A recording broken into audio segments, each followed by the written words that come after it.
Bismillahirrahmanirrahim. Bismillahirrahmanirrahim. Innal hamdalillah wassalatu wassalamu ala man la nabiyya ba'dah. Wa asyhadu an la ilaha illallah wahdahu la syarika lah. Wa asyhadu anna Muhammadan abduhu wa rasuluh.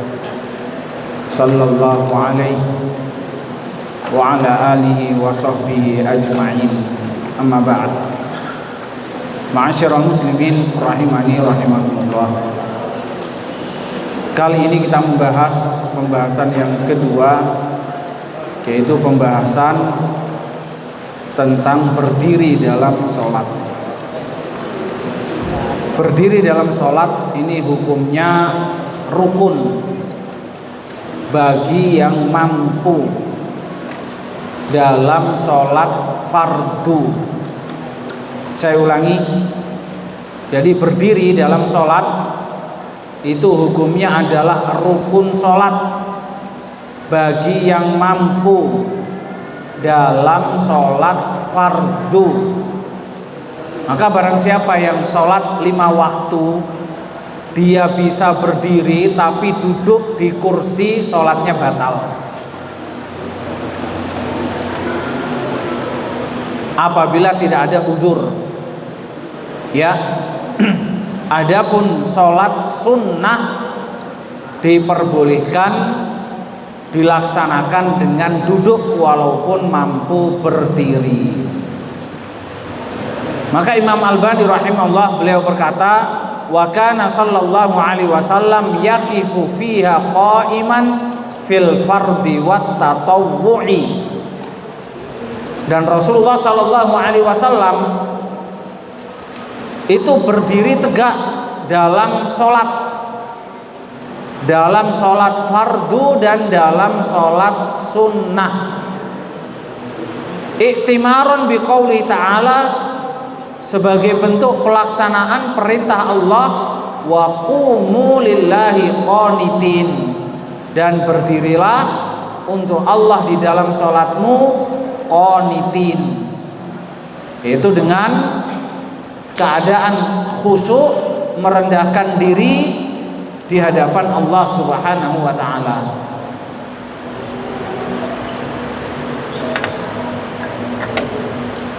Disebutkan dalam beberapa hadis yang sudah kita baca pada pembahasan sebelumnya, ya, tentang hukum kiblat, bahwasannya Rasulullah sallallahu alaihi wasallam apabila sholat fardu maka beliau turun dari kendaraannya, yaitu tidak sholat di atas kendaraan, beliau turun dari kendaraannya, kemudian sholat fardu berdiri di atas tanah menghadap ke kiblat.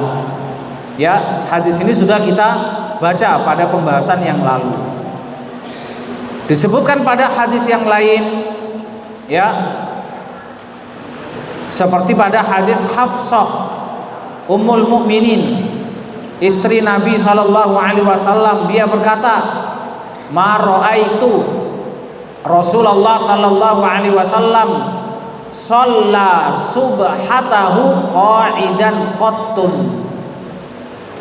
Aku tidak pernah melihat Rasulullah sallallahu alaihi wasallam salat sunnah sama sekali, ya. Jadi sama sekali aku tidak pernah melihat Rasulullah sholat sunnah dengan duduk.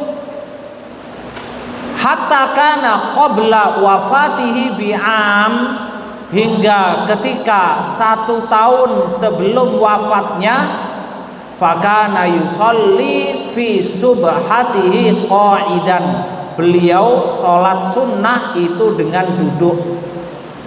Wa yaqra bisurah, dan beliau membaca surat, fayurattiluha, dan beliau membaca dengan tartil, hatta takuna atwal min atwala minha, hingga lebih panjang daripada surat yang lebih panjang darinya. Karena dibaca dengan apa? Dengan tartil, dibaca dengan pelan.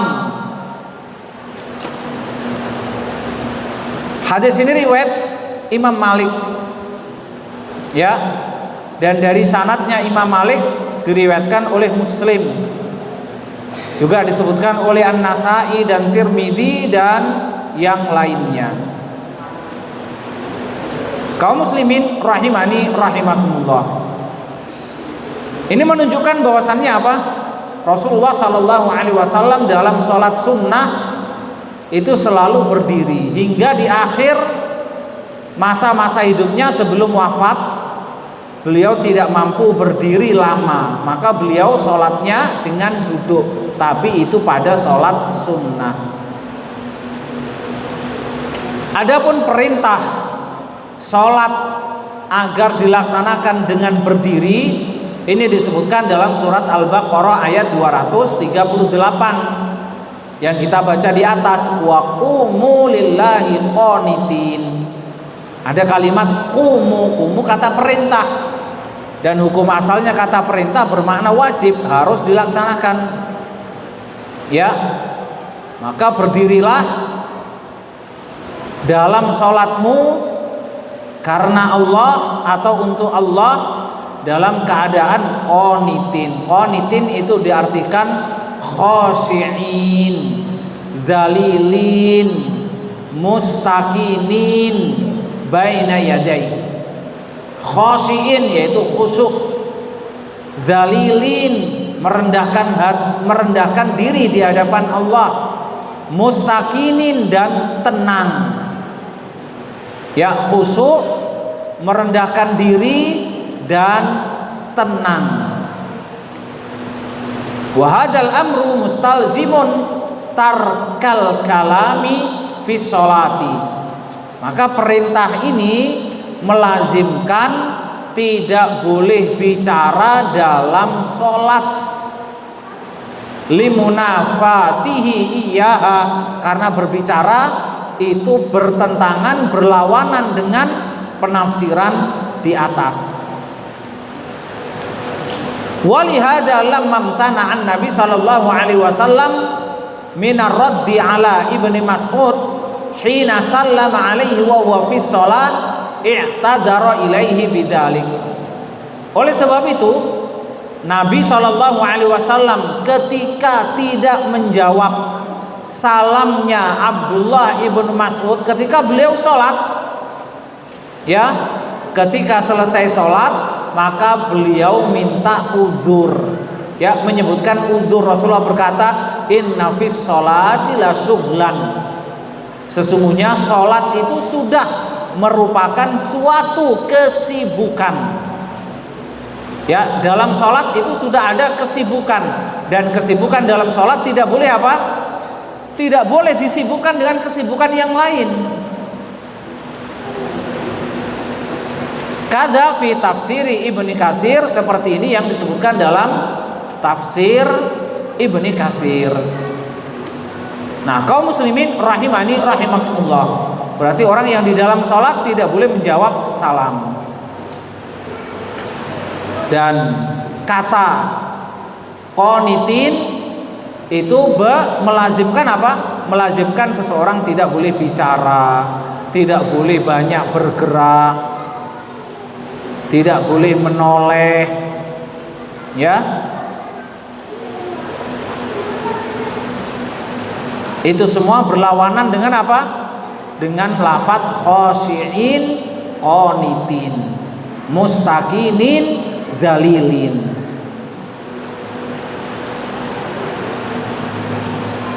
Nanti akan disebutkan oleh penulis tentang hadis di awal-awal Islam yang sebagian sahabat berbicara dengan temannya dalam sholat, ya, bertanya tentang banyak hal, ya, mungkin berbicara tentang perdagangannya, perniagaannya, tentang kerjanya, keluarganya, hingga turun ayat di atas. Kemudian para sahabat berhenti, tidak lagi berbicara dalam sholatnya. Taib. Kalimat qumu lillahi qanitin ini dijadikan dalil sebagai apa? Wajibnya berdiri dalam sholat. Maka dijelaskan wa fil ayah dalilun ala fardiyatil qiyam fi sholah alal qadir alaih. Maka ayat ini sebagai dalil wajibnya berdiri dalam sholat yang menjadi rukun bagi orang yang mampu untuk berdiri, ya, menjadi rukun bagi orang yang mampu untuk berdiri.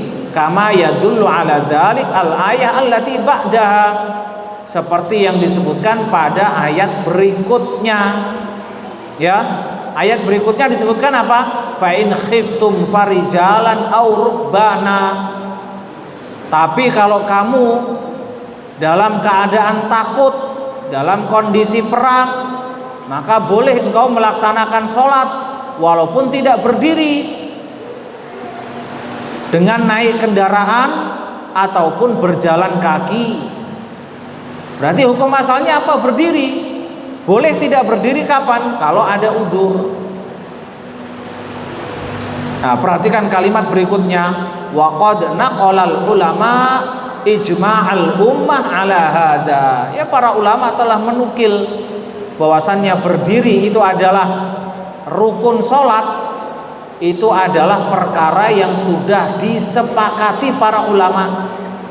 Para ulama telah ijma' harus berdiri dalam sholat fardu bagi orang yang mampu, tidak ada udzur, ya, tidak ada sakit, tidak ada ketakutan, maka harus apa? Harus berdiri. Kadang-kadang ada orang yang ke masjid tiba-tiba bawa kursi, padahal dari rumahnya ke masjid berjalan tegas dan dia sendiri membawa kursinya. Kalau di sini jarang ya. Akan tapi kalau di Masjid Nabawi, di Masjidil Haram banyak kita dapatkan. Walaupun ada fasilitas kursi yang gratis bisa dimanfaatkan bagi orang yang sudah lanjut usia untuk duduk. Kalau mereka punya udzur silahkan, tidak ada masalah. Tapi kalau mereka berjalan tegak, ya, sehat, dari hotel datang ke Masjid Al-Haram, ke Masjid Nabawi, ya, yang mungkin jaraknya 200-300 meter, kemudian masuk ke Masjid Nabawi sholat fardu pakai kursi, subhanallah. Bahkan salah satu dosen mengatakan, saya pernah mendapatkan seorang dokter setiap kali sholat selalu duduk di atas kursi, padahal dia adalah dokter yang spesialis bedah. Maka ditanya, ketika Anda mengoperasi, apakah Anda duduk di atas kursi? Tidak. Ya, berapa jam Anda mengoperasi satu pasien? 1 jam, 2 jam, bahkan lebih. Bisa berdiri? Iya. Kenapa sholatnya duduk? Ya. Maka diberitahukan kalau rukun sholat diantaranya adalah berdiri. Barulah dia bersyukur. Tidak ada orang yang pernah memberitahukan kepadaku kalau apa? Berdiri itu adalah rukun sholat.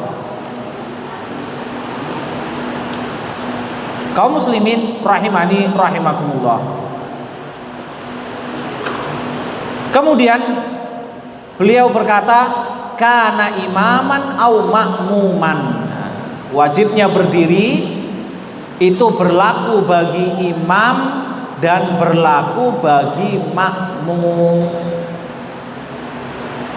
Wahtalafu fil ma'mumi sahihi yusalli qa'idan khalfa imamin maridin la yastati'ul qiyam. Kemudian para ulama berbeda pendapat tentang makmum yang sehat wal afiat berimam kepada imam yang sakit, tidak bisa berdiri, sholatnya duduk. Apakah makmumnya sholat duduk ataukah makmumnya sholat berdiri? Ya, Qala al-Qurtubi fi tafsirih, ahli tafsir zaman dahulu diantaranya Al-Qurtubi berkata dalam tafsirnya, fa ajaza dzalika ta'ifatun min ahli ilmi bal jumhuruhum, maka sebagian ulama membolehkan, dan ini adalah pendapat jumhur, mayoritas ulama. Liqaulihi sallallahu alaihi wasallam fil imam, Rasulullah berkata tentang imam yang sakit, tidak bisa berdiri, sholatnya duduk, tapi tetap menjadi imam. Rasulullah berkata apa? Idza shalla jalisan fasallu julusan ajma'un. Apabila imamnya itu sholat dengan duduk karena sakit, maka kamu wahai para makmum sholatlah dengan duduk. Wa hadza huwa shahih fil mas'alah, dan inilah pendapat yang paling benar dalam perkara ini, ya. Wa sayati bayanu dzalika qariban indal kalam alal haditsil ladzi dzakarahu, dan pembahasan ini akan diperluas lagi pada penjelasan hadis yang akan disebutkan. Jadi ini hanya apa? Menyinggung sedikit. Jadi kalau Anda sholat sendiri, sehat walafiat, mampu berdiri, wajib berdiri, tidak boleh duduk kecuali ada uzur. Kemudian sholat dengan berdiri pada sholat fardu wajib bagi imam dan makmum. Akan tetapi bagaimana seorang makmum yang mampu berdiri berimam kepada imam yang sholatnya duduk karena sakit? Maka pendapat yang paling rajih sesuai dengan hadis Rasulullah, makmum diperintahkan sholatnya duduk, ya. Jadi makmum diperintahkan sholatnya duduk.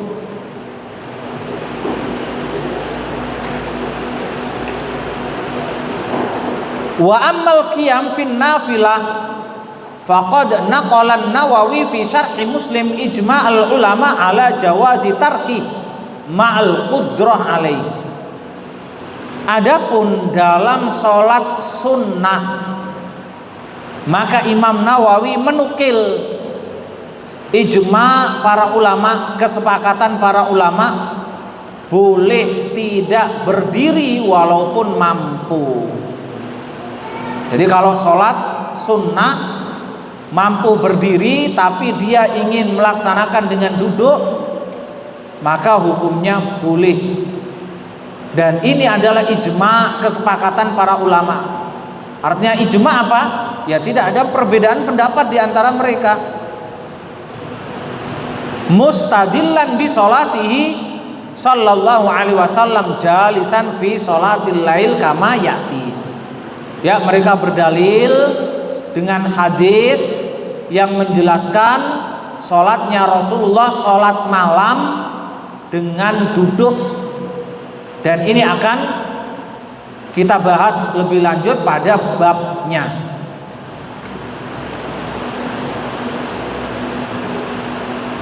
Wa yadullu lidzalik aidan salatuhu sallallahu alaihi wasallam an-nafilah raqiban 'ala dabba dunal faridah kama dzakarna.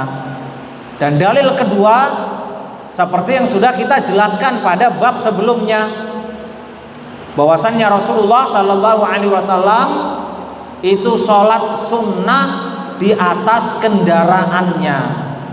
Akan tetapi kalau sholat fardu beliau turun berdiri menghadap kiblat dan beliau tidak melaksanakan di atas kendaraannya, ya.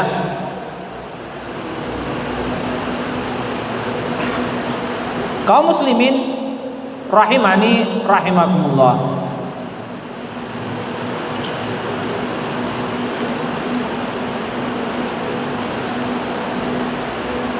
Abu Bakar Al-Jassos menyebutkan dalam kitab Ahkamul Quran ketika menafsirkan ayat wa qumu lillahi qanitin, ya, dia berkata tadammana ijabul qiyam fiha, atau tadammana ijabal qiyam fiha, walamma kana al-qunut isman yaqa 'ala ta'ah iqtada ayyakuna jami'a af'ali shalat ta'ah.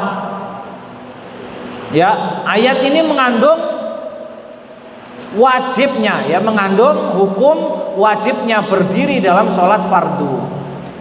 Kemudian beliau berkata, kalimat kunut wa qumu lillahi qanitin, kalimat kunut itu adalah nama yang mengandung makna ketaatan.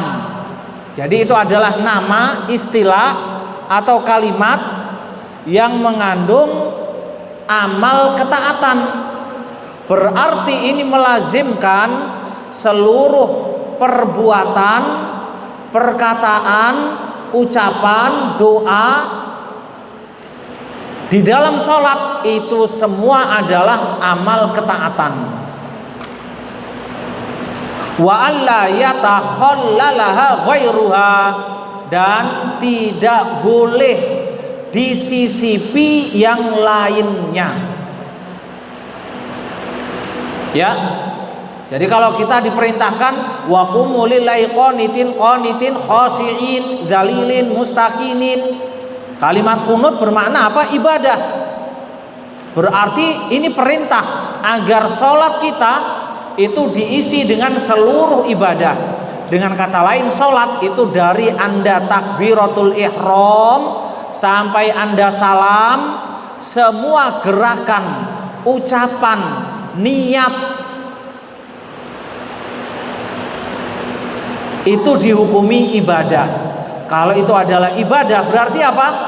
Tidak boleh disisipi perkara-perkara yang bukan ibadah. Apa perkara yang bukan ibadah? Ya, berbicara, mungkin main HP, ya, tangannya dimasukkan dalam saku, pencet-pencet HP-nya,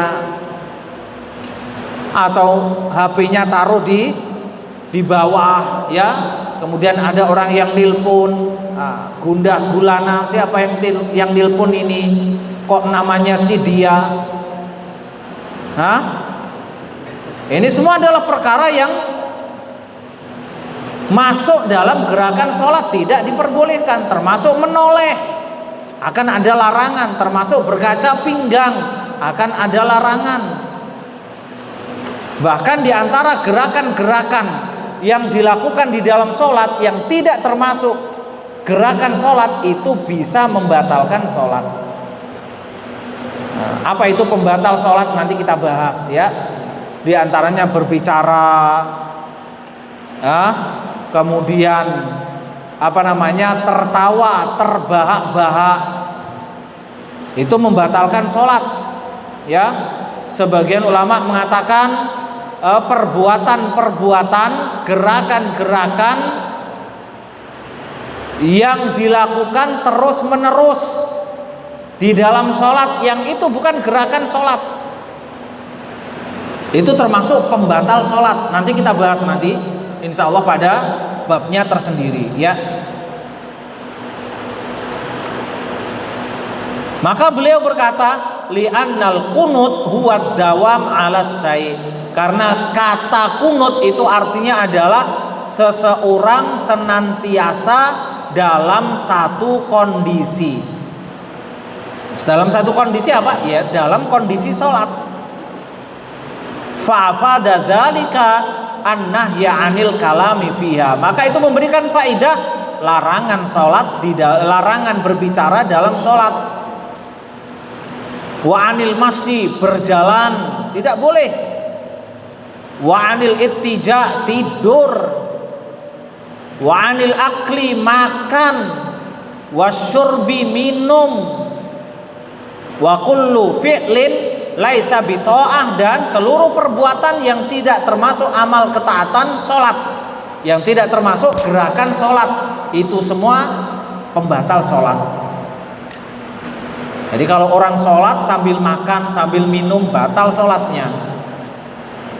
Tapi bagaimana dengan makanan yang terselip di gigi? Apa namanya?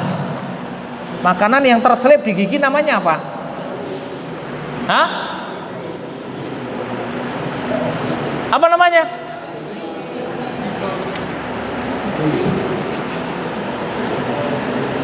Nah, ini kalau dicungkil dengan lidah kemudian ditelan, batal nggak sholatnya? Hah? Sudah gosok gigi ya, tapi giginya banyak berlubang. Habis makan daging ada yang nyelempit. Ketika dalam sholat kok masih ada rasa-rasa kari, apa ini? Dicongkel keluar. Mau di apa? Diludahkan, malu sama orang samping kanan kirinya. Masa diludahkan? Siapa yang mau sujud nanti?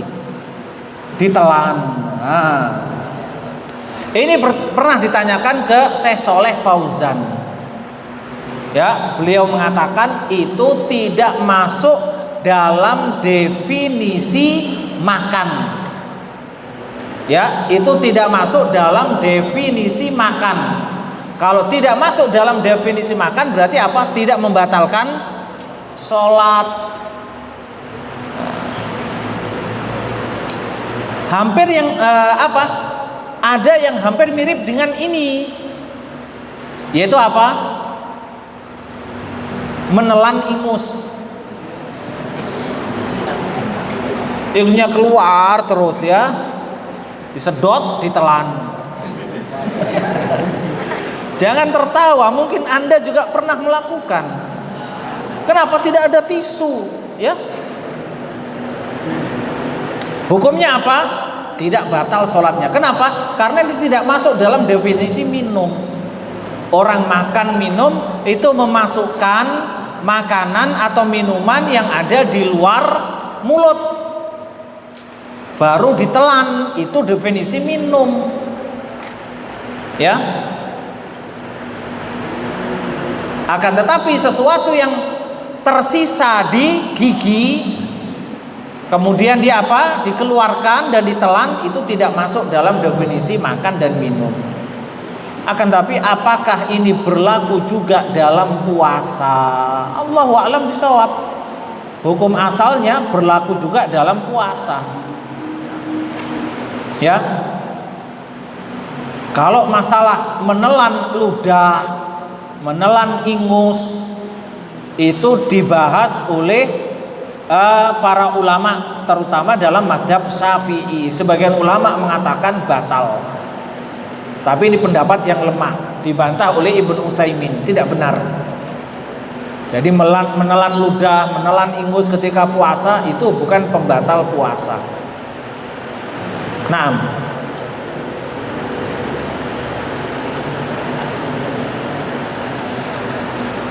Lima tadammanahu al-lafdhu minal amri bid-dawam ala ta'at allati hiya min af'alis shalah.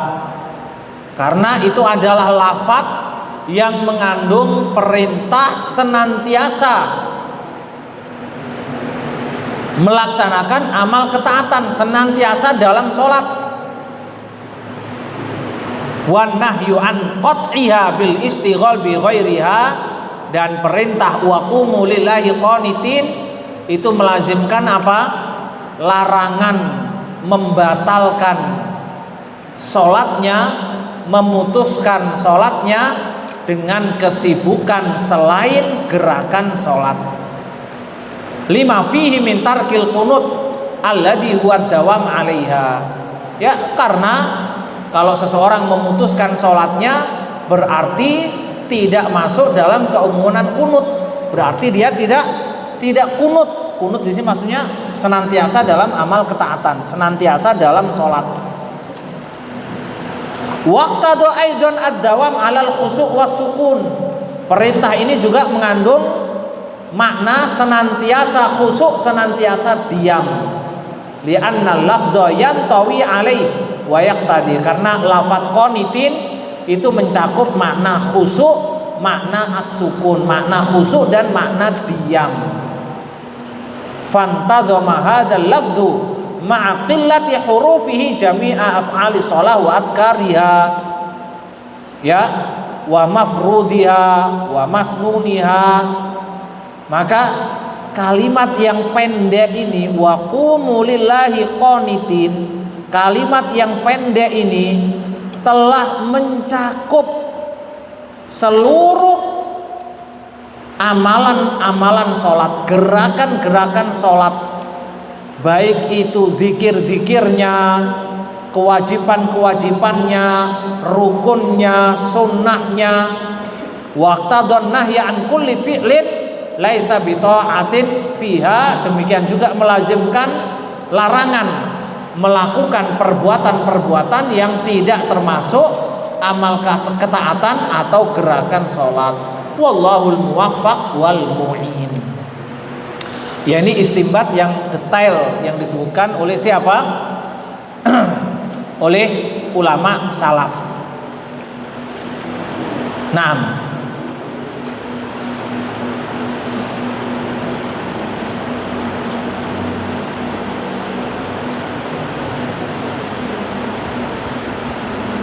Kaum muslimin rahimani rahimakumullah.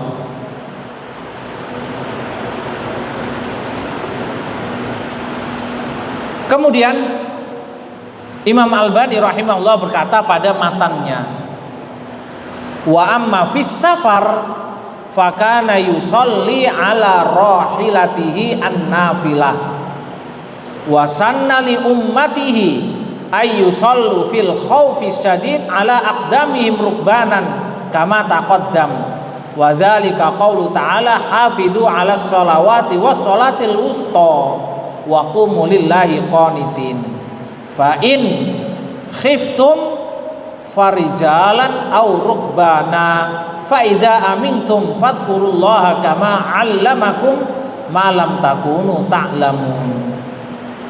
Ya, adapun ketika safar maka Rasulullah sholat sunnah di atas kendaraannya, berarti tidak wajib berdiri pada sholat sunnah. Dan Rasulullah memberikan petunjuk kepada umatnya ketika dalam keadaan takut yang sangat, mereka boleh sholat di atas kakinya, ya, baik itu naik kendaraan atau berdiri berlari sambil perang. Dan ini yang disebutkan dalam ayat Al-Quran, hafidhu ala sholawatil wusta, ya, hafidhu ala sholawat wa sholatil wusta wa qumu lillahi qanitin, sampai beberapa ayat setelahnya. Jadi jagalah sholatmu, yaitu sholat fardumu, jagalah, lebih-lebih sholat pertengahan. As-sholatul wusta ini apa penafsirannya, ya? Jadi was-sholatul wusta dan sholat pertengahan. Nah, sholatul wusta ini penafsirannya adalah sholat asar.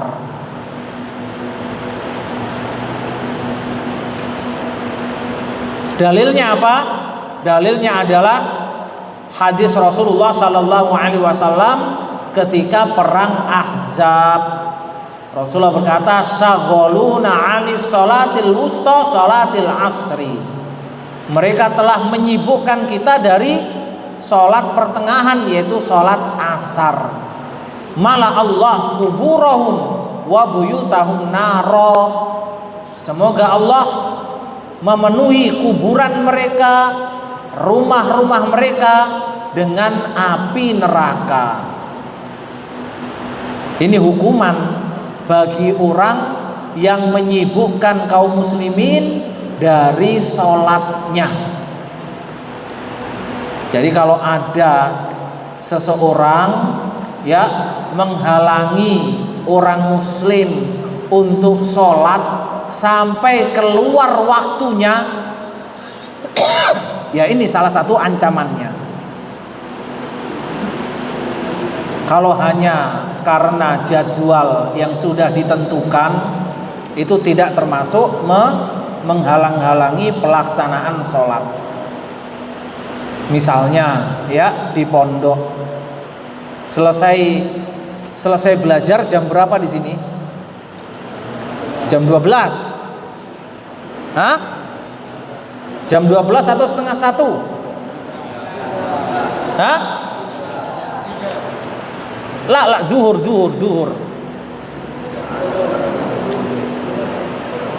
Jam 10. Dari jam 10 sampai duhur kosong. Masya Allah. Berarti nggak ada masalah. Ya. Di beberapa tempat itu selesai jam pelajaran jam 1. Jam 1. Seperti kami kuliah di Madinah itu jam 1. Jam 1 baru selesai. Padahal adzan duhur jam 12. Kadang-kadang setengah 1. Apakah ini termasuk menghalangi mahasiswa untuk sholat tepat waktunya? Tidak. Kenapa? Karena nanti setelah jam 1 mereka sholat berjamaah. Maka ini tidak termasuk apa? Tidak termasuk menghalangi orang yang ingin melaksanakan sholat. Akan tetapi kalau seseorang punya perusahaan, ya, melarang karyawannya untuk sholat duhur. Kenapa? Karena waktu istirahat hanya sebentar. Kalau kamu keluar ke masjid kembali lagi terlambat, potong gaji. Sedangkan Anda keluar, ya, selesai kerja jam 5 baru boleh pulang. Ini menghalangi apa? Menghalangi sholat. Maka masuk dalam keumuman ini.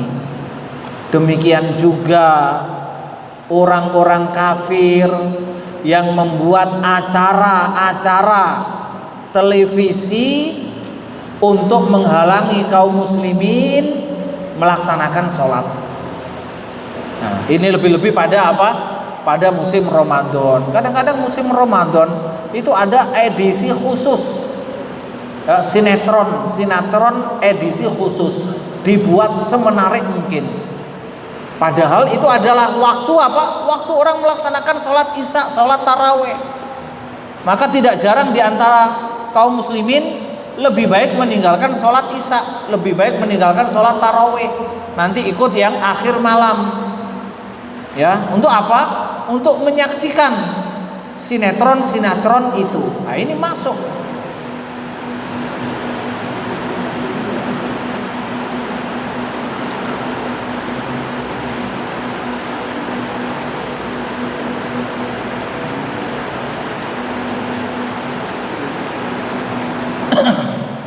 Kaum muslimin rahimani rahimakumullah, sholat asar disebut sholat wusta, menunjukkan bahwasannya itu adalah sholat yang memiliki kedudukan yang lebih daripada sholat-sholat fardu yang lain. Semuanya wajib. Sholat maghrib, isya, subuh, duhur, semuanya ini wajib. Akan tapi ada dalil khusus tentang sholat asar. Ya, ada dalil khusus tentang sholat asar. Di antara yang disebutkan dalam hadis Rasulullah Sallallahu Alaihi Wasallam, ya, Rasulullah mengatakan, man fatathu sholatul asri ka'annama wutira ahlu. Atau dalam lafaz disebutkan wa maluhu. Jadi barang siapa yang luput sholat asar, itu seakan-akan ada yang mati keluarganya atau hancur hilang hartanya. Seakan-akan ada yang mati di antara keluarganya, musibah yang sangat besar. Ya, akan tapi kebanyakan orang santai, belum sholat asar, belum ketemu maghrib santai, tidak menganggap itu musibah. Ketika ada keluarganya meninggal baru bersedih.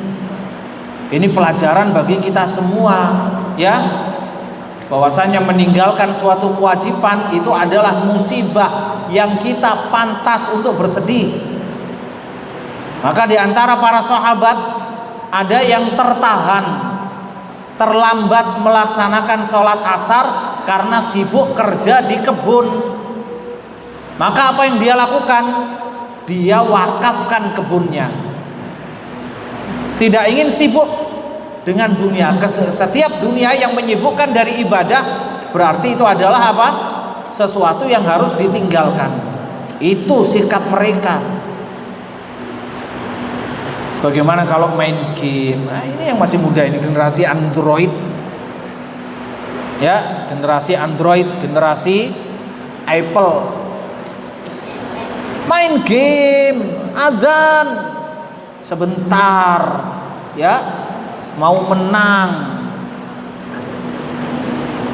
sampai luput sholatnya, khusyuk dengan gamenya. Subhanallah. Ya, apa hukumnya main game? Boleh? Tidak boleh. Hukumnya main game tidak boleh. Ini fatwa beberapa ulama. Namun kenyataannya ada beberapa pondok yang membuat lomba, malah dilombakan main game. Subhanallah. Kaum muslimin rahimani rahimakumullah, insyaallah akan kita lanjutkan pada pertemuan yang akan datang. Sallallahu alaihi Muhammad wa ala alihi wa sahbihi ajma'in.